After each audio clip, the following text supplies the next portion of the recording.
자, 우리 옆에 분들과 인사하기 원합니다. 오늘 정말 잘 오셨습니다. 은혜 받기 원합니다. 예, 감사합니다. 자, 오늘도 불타는 금요일을 맞이하여서 그 세상 가운데 머물지 않고 주님의 몸된 교회에 나오신 여러분들을 주님의 이름으로 환영합니다. 특별히 저는 이제 예배를 인도할 때마다 그 남자분들이 오셔가지고 예배를 드리면 얼마나 든든한지 몰라요.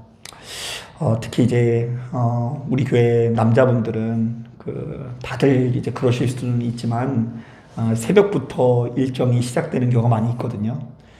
우리 방봉수 권사님도 그렇고 김태욱 장로님도 그렇고 안홍희 권사님도 그렇고 이 험난한 세상 가운데 아침부터 고단한 인생을 살다가 지금 예배드리러 나오시는데 참 귀하죠.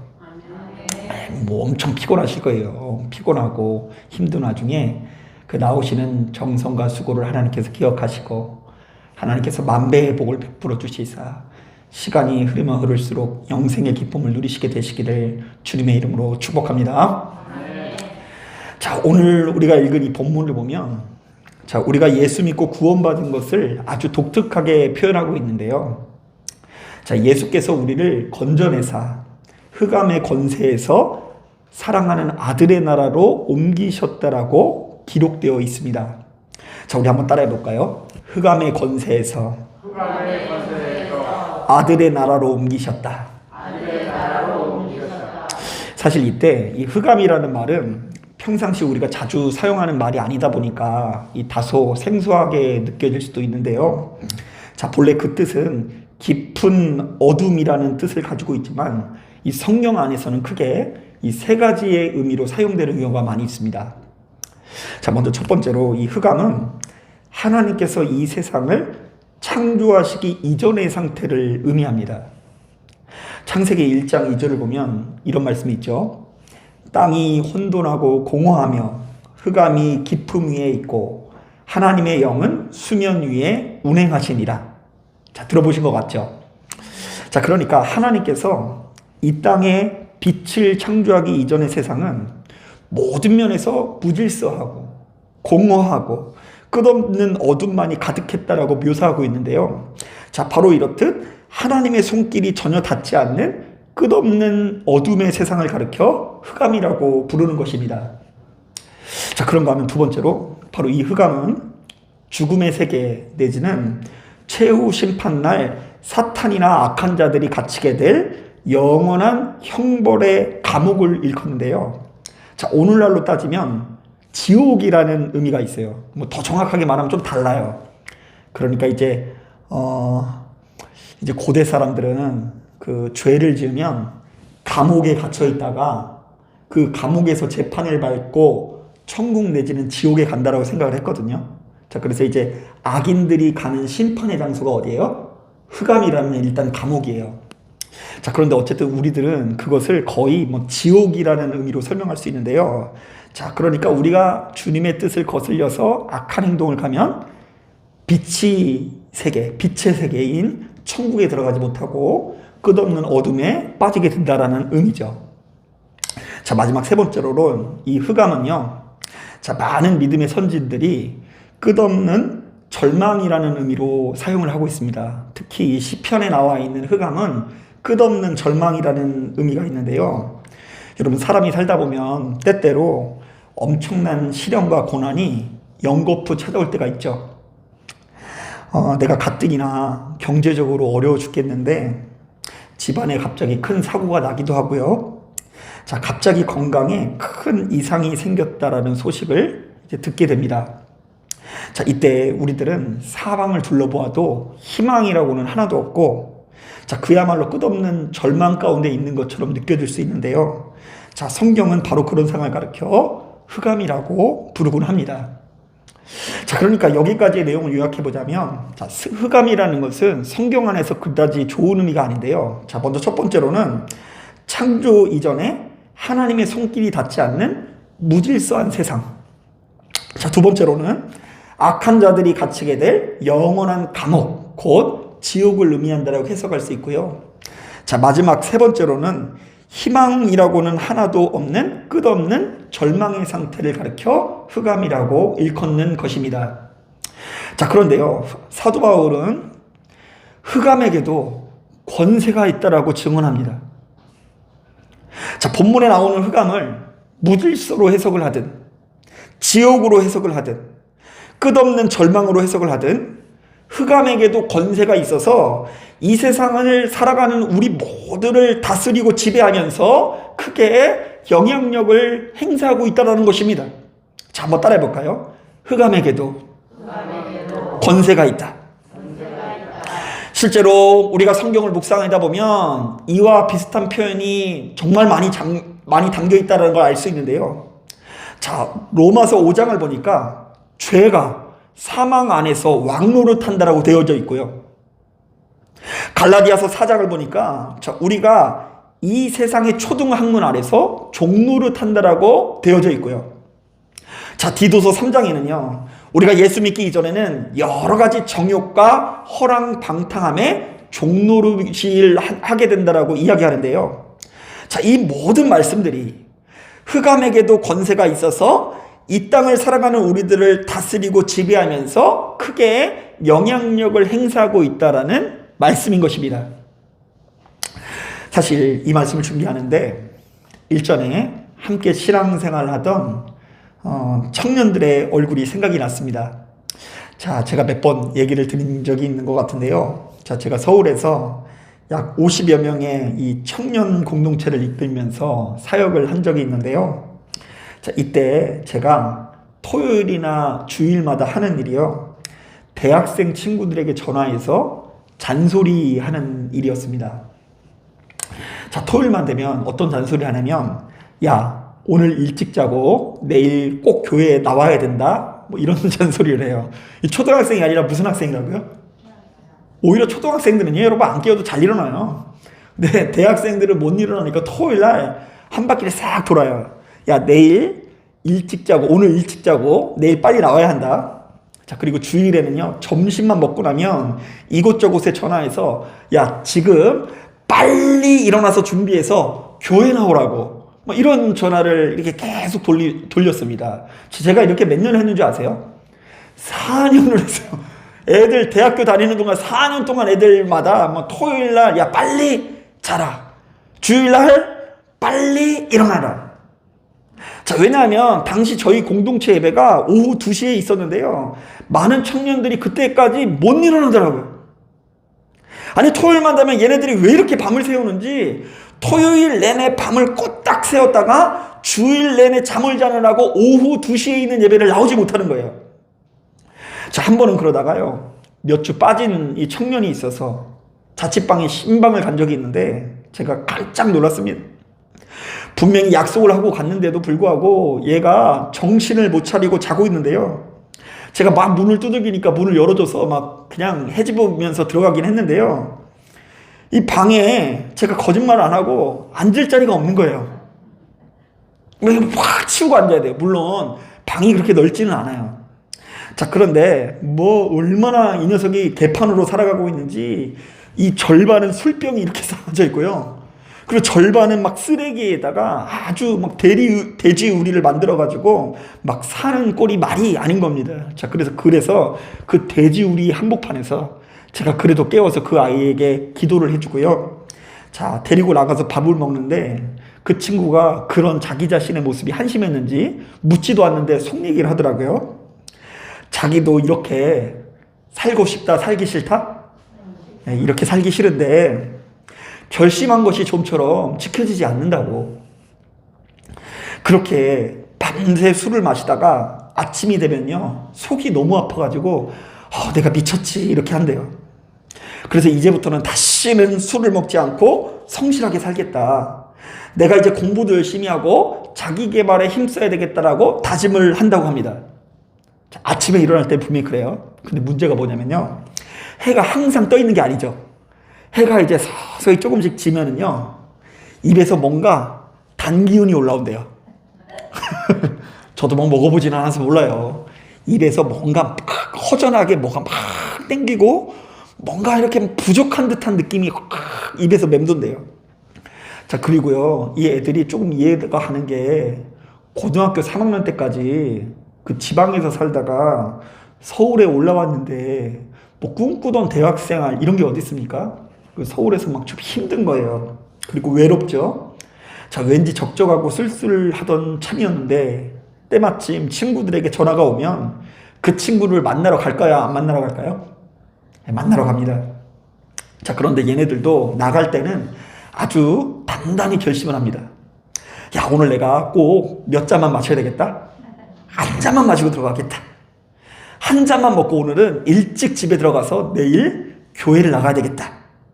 자, 그런데 막상 나가면요, 한 잔만 먹게 될까요? 아니면 두 잔 먹게 될까요? 날이 새도록 먹는 거예요.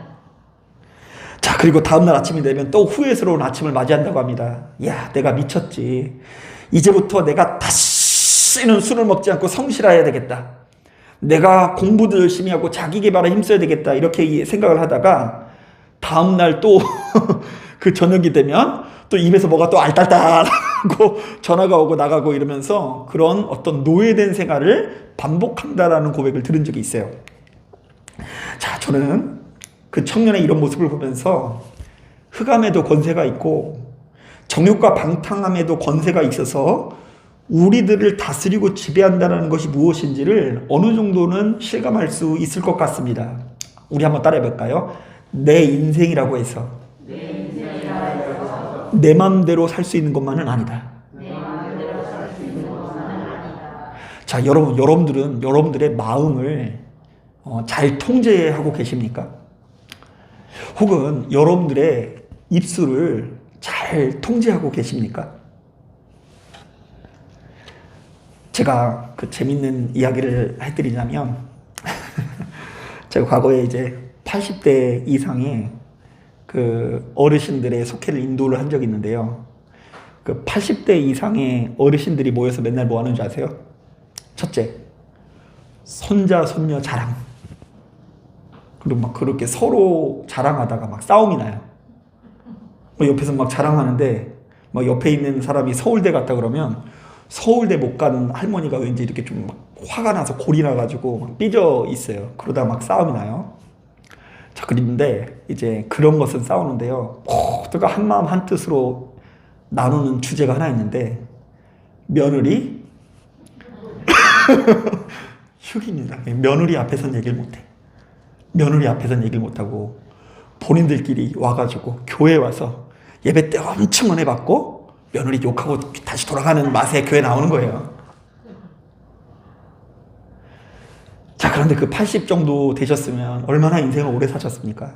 자, 그런데 며느리를 머릿속으로는 이해해야지 이런데도 얼굴만 보면 막 뭐가 이렇게 올라왔다 내려갔다 한다 그러고요. 그리고 이상하게 그렇게 아들은 다 불쌍하대요. 불쌍하게 뭘 불쌍해요. 다 잘 살고 있는데 아들은 불쌍하고 며느리는 얄밉고 그 마음이 통제가 되지 않아서 교회까지 나와서도 이 80대 되신 이 할머니 권사님들이 모두가 주 안에서 한 마음이 아니라 며느리 욕 안에서 한 마음이 돼가지고 그렇게 이렇게 이야기하는 것들을 본 적이 있습니다. 여러분, 이렇듯요, 흑암의 권세가 청년들에게만 자리 잡고 있는 것은 아닙니다.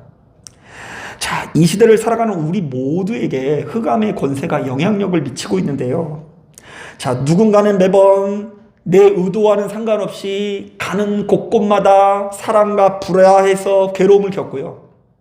자, 누군가는 매번 욕심을 부리다가 괴로움을 겪기도 하고요. 또 누군가는 매번 유혹에 넘어가기도 하고 교만에 빠져 자신의 인생을 낭비하게 되는 경우가 많이 있습니다. 사람과의 관계를 한 번 문제를 겪는 사람은 거기서 그치는 것이 아닙니다. 가는 곳곳마다 거듭해서 반복이 되기도 하고요. 욕심을 부리는 것도 한두 번에 끝나는 일이 아니라 그의 인생이 끝날 때까지 마지막 최후 핵심 과제가 되는 경우가 너무나 많이 있습니다. 이제부터는 달라지겠다라고 고백을 하지만 도무지 달라지지 않고 변화되지 않는 인생의 한두 가지의 쓴뿌리가 우리 모두에게 도사리고 있다라는 이야기를 하는 거예요. 좌우지간 흑암의 권세는 우리가 전혀 생각지도 않는 다양한 방식으로 우리들을 공격해서 우리 모두를 하나님에게서 멀어지게 한다라고 증언되고 있어요. 자, 그래서 골로새서 1장에서는 바로 이러한 흑암의 권세 가운데 우리 주 예수 그리스도의 사역을 이렇게 소개하고 있는데요. 자, 우리 다 같이 21절, 22절 말씀 같이 한번 읽어보겠습니다. 1장 21절, 22절 우리 같이 읽어봅니다. 시작. 전에 악한 행실로 멀리 떠나 마음으로 원수가 되었던 너희를 이제는 그의 육체의 죽음으로 말미암아 화목하게 하사 너희를 거룩하고 흠없고 책망할 것이 없는 자로 그 앞에 세우고자 하셨으니. 자, 우리가 일전에는 흑암의 권세에 사로잡혀 하나님을 멀리 떠나 있었다고 하죠. 자, 그래서 좀처럼 선을 행하지 않고 악한 행실로서 하나님과 원수된 상태에 머물렀더라고 기록되어 있습니다. 자, 그러나 우리는 나를 위해서 대신 죽으신 그리스도의 사랑으로 자, 이 모든 흑암의 권세에서 해방되었고 전능자 하나님과의 관계가 완전히 회복되었다라고 기록되어 있는 것입니다. 자, 그러므로 예수 믿는 우리들은 늘상 예배드리고 기도하면서 스스로의 믿음의 상태, 마음의 상태를 점검해야 되는데요. 자, 지금 나는 무엇에 지배를 받고 있는지, 나는 지금 흑암의 권세의 지배를 받고 있는지 아니면 사랑의 아들의 나라로 옮겨졌는지를 점검할 수 있어야 한다는 것입니다. 나는 지금 예수 믿기 때문에 지금껏 나를 괴롭혀오던 죄와 고통으로부터 그래도 조금이나마 벗어나는 것을 시도하고 있는가?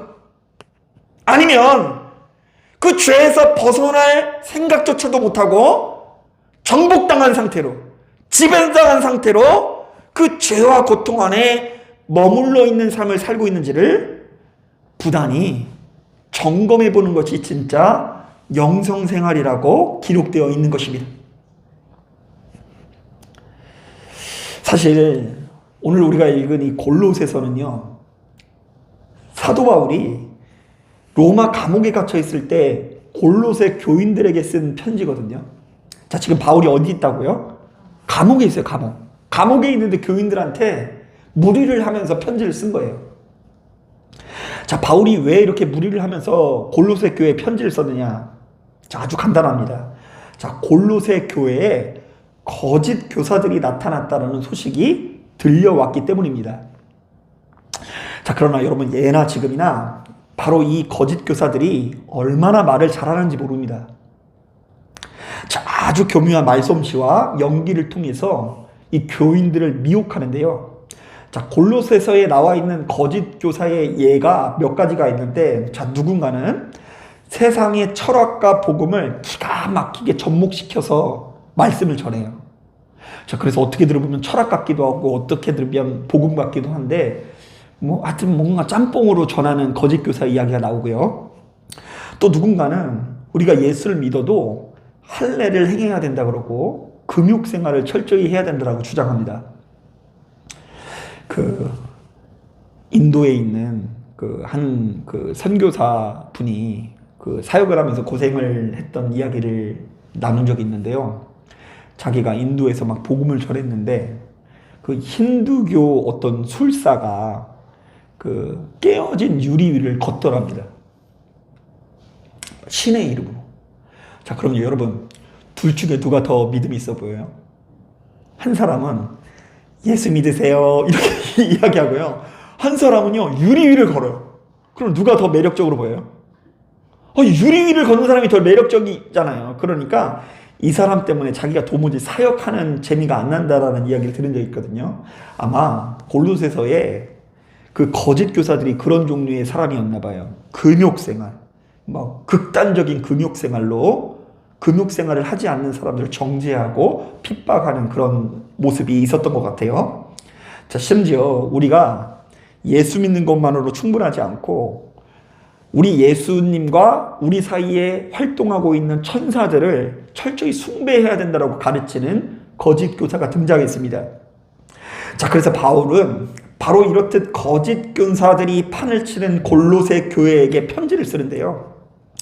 자, 무수히 많은 사람들이 너무나 대단한 말솜씨로 너희의 눈과 귀를 사로잡고 너무나 대단한 행함과 이적을 통해서 너희들을 현혹시킨다고 할지라도 신앙의 본질은 결단코 변하지 않는다라고 증언하고 있습니다. 너희들은 다른 것을 떠나서 다른 것에 현혹되지 말고 우리가 예수 믿고 진짜 맺어야 하는 열매가 죄사함인 것을 기억해라. 우리가 예수 믿고 흑암의 권세에서 사랑하는 아들의 나라로 옮겨가는 역사를 온전히 누려야 된다라고 증언하는 것입니다.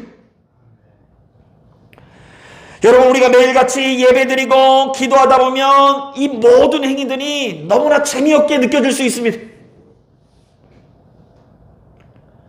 뭔가 우리에게 특별한 일이 생겨났으면 하는 바람이 생겨날 수 있어요. 뭔가 우리들의 신앙생활에 특별한 이벤트가 있었으면 좋겠고요. 뭔가 대단한 것을 보고 대단한 것을 경험하길 바라는 소망이 나타날 수가 있어요. 왜요? 매번 너무나 똑같은 얼굴을 보고 있기 때문이에요. 여러분, 이 앞에서 강단에 서서 말씀을 전하다 보면 여러분 앉아있는 자리까지 다 똑같은 거 아세요? 그리고 예배 드리기 전에 들어오는 순서도 거의 비슷해요. 언제까지 그럴까요? 주님 다시 오실 때까지 매번 똑같은 사람. 그리고요, 뭐 앞에 나가서 말씀을 전하는 사람도 똑같잖아요. 그래서 어쩌다 한두 번 말씀 들으면 다 좋다 그래요. 근데 문제는 이거를 계속 들으니까 막 1년 365일 새벽에도 듣고 저녁에도 듣고 이러니까 얼마나 지겹습니까? 이제 뭔가 우리에게 특별한 일이 생겼으면 좋겠어요. 뭐 이 가운데 그냥 목사님이 말씀을 전하는 가운데 그냥 놀라운 이적이 나타나는 것을 봤으면 하는 마음이 들어가기도 하고요. 막 귀신 들린 자가 눈앞에서 나타났다가 떠났으면 하는 그런 마음이 들기도 하고요. 좌우지간 우리들은요, 믿음의 이름으로 식상한 것, 매일같이 반복되는 이 일상을 도무지 견디지 못하는 기질과 성품을 가지고 있어요. 자, 그렇다 보니 우리는 항상 무엇인가 우리의 눈에 특별한 거, 보암직도 하고 먹음직도 한 그 신앙의 방향으로 이끌릴 수 있는데요. 자, 바울은 그럼에도 불구하고 이렇게 이야기합니다. 한번 따라하길 원합니다. 흑암의 권세에서 아들의 나라로 옮겨져라. 이게 신앙생활이에요. 이게 본질이라는 거예요. 나는 흑암의 권세에 있다가 어디로 가야 된다고요? 아들의 나라. 재미없어도 너 거의 그렇게 신앙생활 해야 된다? 재미없어도 무엇을 너희가 벗어버려야 될지를 기억하고 무엇을 취해야 되는지를 분명히 하라는 거예요. 주님 오실 때까지 무엇을 버려야 하는지, 무엇을 취해야 되는지를 분명히 해라. 자, 그러면서 예수 믿는 우리들이 무엇을 버리고 무엇을 취해야 되는지가 골로새서에 아주 친절히 기록되어 있어요. 우리 같이 한번 읽어볼게요. 자, 먼저 무엇을 버려야 될지를 한번 읽어볼게요. 골로새서 3장 5절 말씀. 자, 3장 5절 말씀 같이 한번 읽어봅니다. 시작. 그러므로 땅에 있는 지체를 죽이라. 곧 음란과 부정과 사욕과 악한 정욕과 탐심이니 탐심은 우상 숭배리라. 자, 우린 여기서 나오는 단어들마다 사실은 다 동그라미를 쳐야 되는데요. 음란과 부정과 사욕과 정욕과 탐심을 버려야 된다고 이야기하는데, 특히 파격적이게도 탐심은 우상 숭배만큼이나 큰 범죄라고 기록되어 있는데, 자, 이 말은 예수 믿는 사람들이 자꾸 탐심에 빠지면 거짓 교사에 놀아날 수 있으니 탐심에 빠지지 말고 자족하기 위해서 노력하라는 권면이에요. 자, 어쨌든 이 모든 것들을 요약해 보자면 예수 믿는 우리들은 시간이 흐를수록 그 중심이, 내면이, 마음이 더욱 아름다워져야 된다라는 기록으로 볼 수가 있습니다. 자, 계속해서 한번 볼게요. 8절 9절 말씀을 보면 어떤 말씀이 있는지 조금 차이가 있는데 한번 읽어볼게요. 8절 9절, 3장 8절 9절 시작. 이제는 너희가 이 모든 것을 벗어버리라. 곧 분함과 노여움과 악의와 비방과 너희 입에 부끄러운 말이라. 너희가 서로 거짓말을 하지 말라. 옛사람과 그 행위를 벗어버리고. 자, 이번에는 예수 믿는 우리들이 뭘 버려야 한다고 하죠? 분함과 노여움과 악의와 비방과 거짓말을 벗어버려야 된다고 하는데, 자, 이것들을 요약해 보자면 이게 조금 정확하게 의미 전달이 안 되는 부분이 있는데, 예수 믿는 사람들은 시간이 흐를수록 입술이 아름다워져야 된다는 이야기예요. 자, 그러니까 분노의 말과 노여움의 말과 악의를 가지고 하는 말과 비꼬아서 하는 말, 비방의 말과 거짓말을 버려야 된다고 하니까요. 자, 아까는 우리 마음이 아름다워져야 된다고 했는데, 이번에는 뭐가 아름다워져야 된다고요? 이게 입술이 아름다워져야 된대요. 자, 그러니까 너희가 흑암의 권세에서 아들의 나라로 바뀌어지는 대표적인 증거가 마음의 속성이 바뀌고 입술의 속성이 바뀌어지는 것이다라고 이야기하는 것이죠.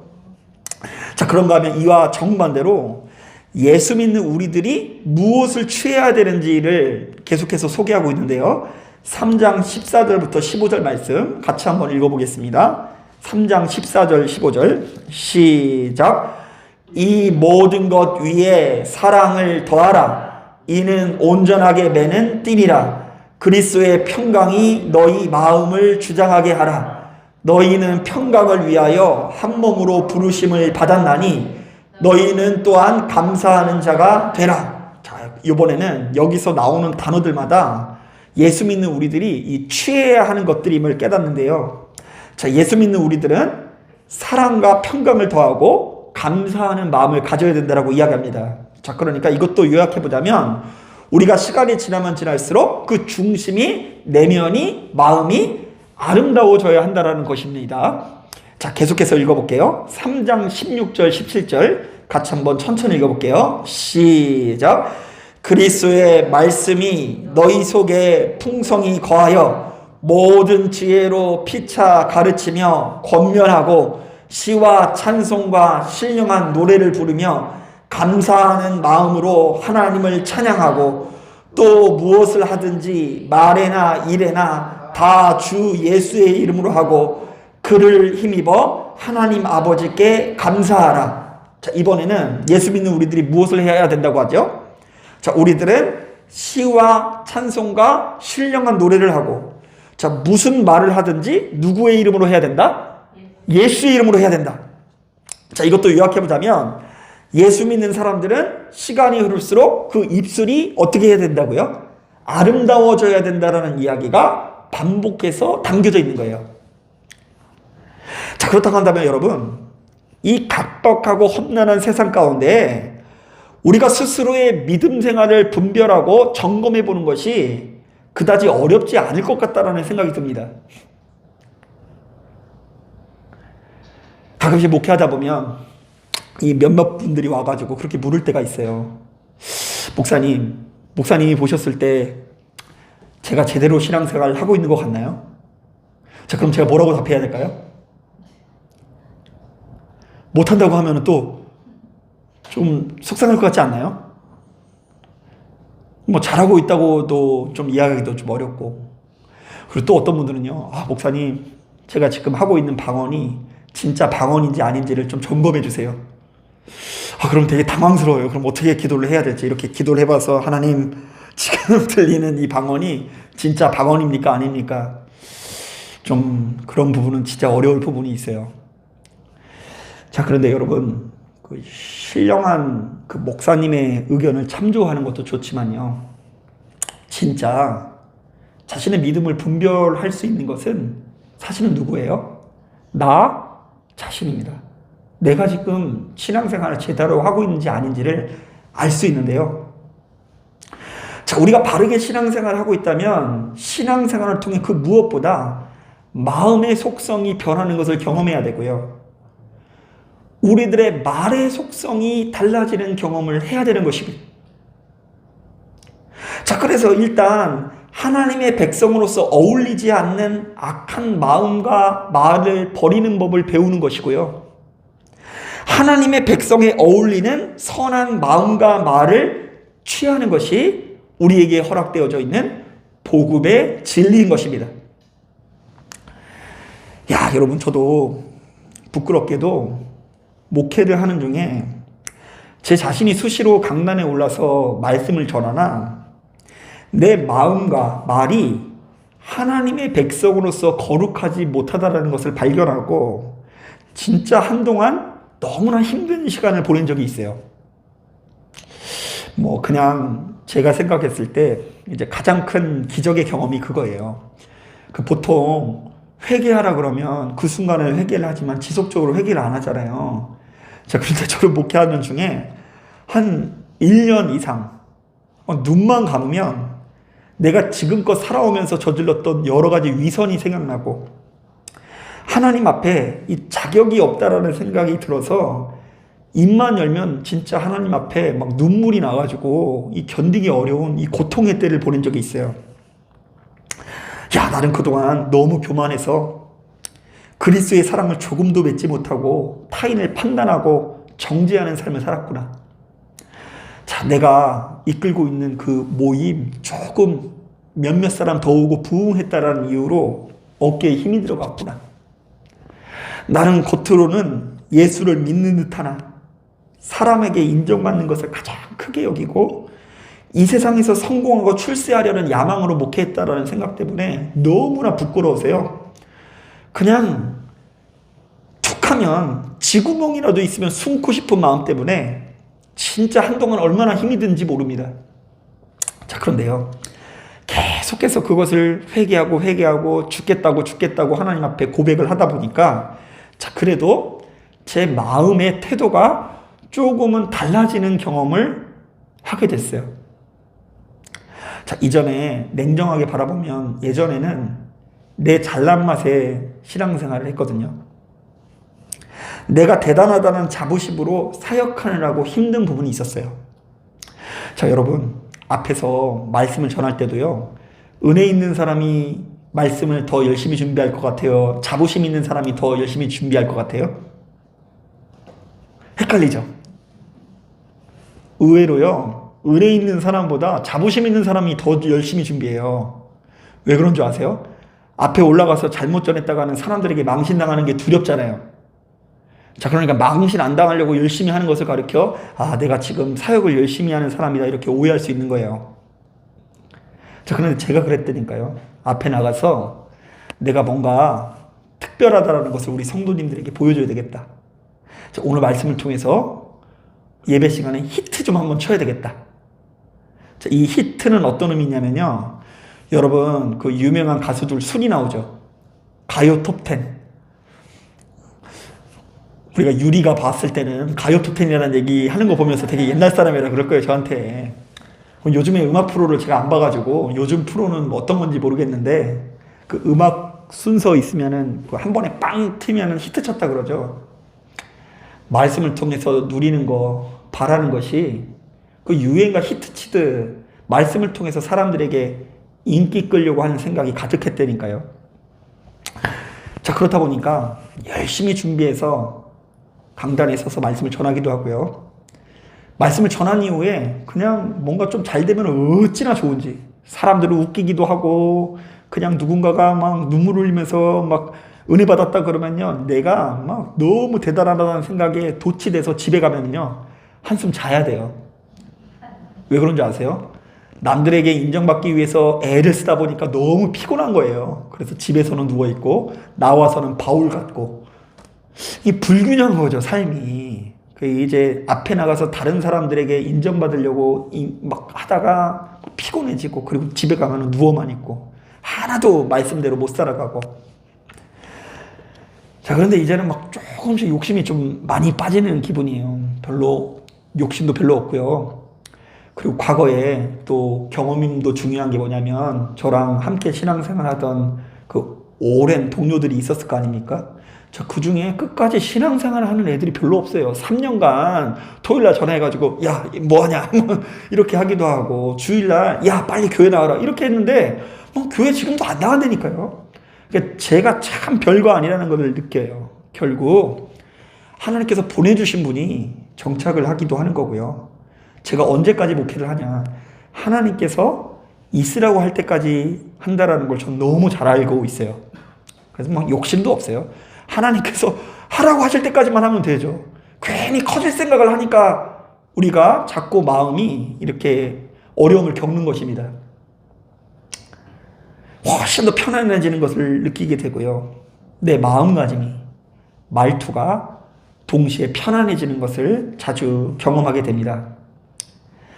사랑하는 여러분, 무엇이 생명 있는 삶이고 무엇이 진리 안에서 자유한 삶일까요?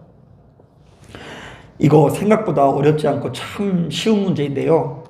오늘 말씀에 의하면 흑암의 권세에 있던 우리들이 아들의 나라로 옮겨지는 것이 진짜 믿음입니다. 시간이 흐를수록 내 안에 거하시는 성령님의 인도함을 받아 우리들의 마음과 말이 아름다워지는 것이야말로 진짜 믿음의 역사인 것입니다. 자, 그러므로 여러분, 오늘 이 예배에 참석한 여러분들에게 그런 역사가 소박하지만 나타났으면 좋겠어요. 아멘.